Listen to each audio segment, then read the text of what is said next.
All right, let's jump right in.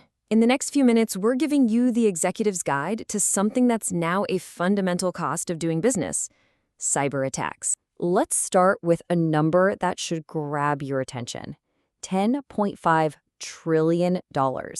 That's the projected global cost of cybercrime by 2025.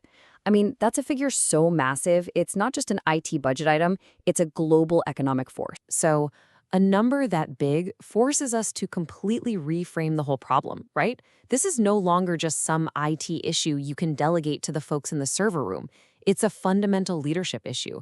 And honestly, how you deal with it will directly impact whether your company survives. And that focus on leadership is absolutely critical. Because as we're about to see, the threat itself has evolved. It's now aimed directly at the top, making you the new primary target. You know, the old way of thinking was that cybersecurity was a technical thing, something handled way down the hall. But the new reality? It is a full-blown boardroom issue. The financial and reputational stakes are just way too high to push it off without serious oversight. And this right here, this shatters one of the most dangerous myths out there. A lot of leaders think, oh, we're too small to be a target. But the data says, nope. As you can see, attacks on small and mid-sized businesses are almost as common as those on huge corporations. Attackers aren't just looking for the biggest prize, they're looking for the easiest door to open. And here's where it gets really personal. A massive 85% of all data breaches involve a human element. Your tech defenses can be the best in the world, but they can be made totally useless if one of your people gets tricked. This just screams how important training and building a security-aware culture really is. So, if the human element is the main vulnerability, who do attackers aim their most clever, most sophisticated efforts at? The executive teams. Your authority, your access to the company's secrets, your ability to approve huge payments, it all puts a giant bullseye on your back. So, since you're the target, you really need to understand the playbook. Let's break down the anatomy of a typical cyber attack and see exactly how they get in. A typical attack follows a pretty clear pattern. First up is recon, where they're basically doing their homework on your company. Then comes the initial intrusion. That's them finding a way inside. Next is privilege escalation, where they move through your network to get more and more access. And finally, the endgame: exfiltration or disruption. They either steal your data or just lock the whole system down. Now that second step, the initial intrusion, that is the whole ballgame. And attackers have a clear favorite tool to get it done: phishing.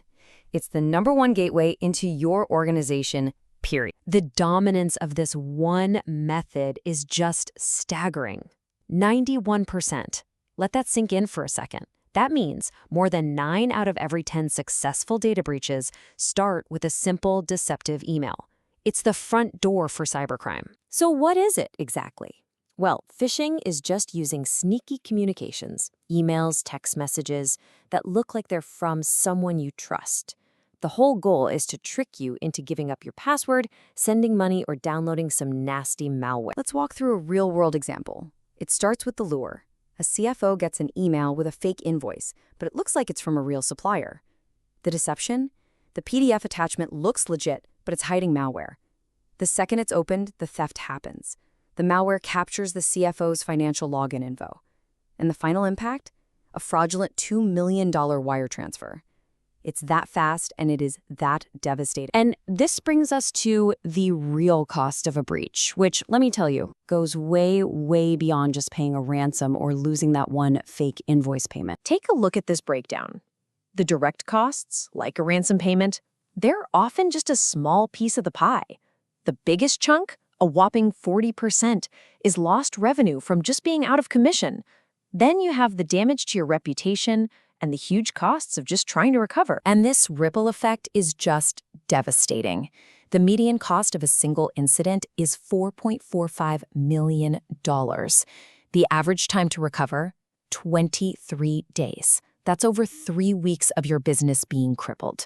And maybe the scariest number of all, 40% of your customers could just leave and never come back. Okay, that's the problem. It's big, it's scary. So what's the solution? Let's talk about your executive defense strategy and how you can actually fight back effectively. Your defense strategy really sits on 4 key pillars. First, it's all about culture. You have to lead from the front and make security everyone's job. Second is access. You've got to enforce strong authentication, like MFA, everywhere, no exceptions. Third, your supply chain. You have to rigorously check the security of your partners and cloud providers. And finally, preparedness. You need an incident response plan, and you have to test it again and again. So here's the first and most fundamental question you should take back to your team tomorrow. What is our most valuable data, our crown jewels, and how specifically are we protecting it? If you get a fuzzy, vague answer here, that is a major red flag. The second question shifts from just defense to detection. How are we monitoring for attacks, and what's our plan to respond? You want to hear about clear processes, 24/7 coverage, and you want to ask for metrics on how fast your team can shut down a threat. And the third, and maybe most crucial question, gets right to the heart of the matter. When was our last executive-targeted phishing test? Seriously, think about that.